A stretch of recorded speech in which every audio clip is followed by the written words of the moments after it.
And last thing, yesterday you got a question from Bloomberg about executive action on taxes, and some people are interpreting this that you left the door open to the president raising taxes by executive action.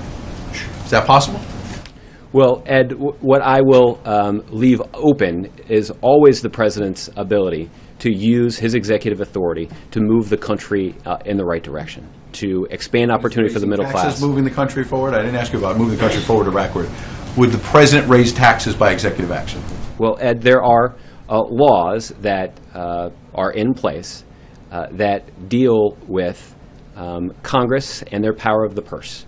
And it is Congress's responsibility to make decisions about the budget. It's why we have such an extensive conversation about the Department of Homeland Security.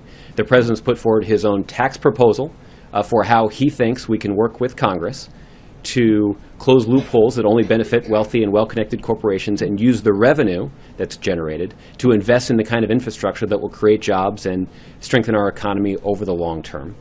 We've been very clear about what those policies are, but when it comes to specific steps the president may or may not take, I'm not going to rule anything in or out. This is related to the president's ability to use his executive authority to do what he thinks is the right thing for the country. That, after all, is what the American people elected him to do, and the fact is we haven't seen a lot of efficient production out of Congress over the last couple of months.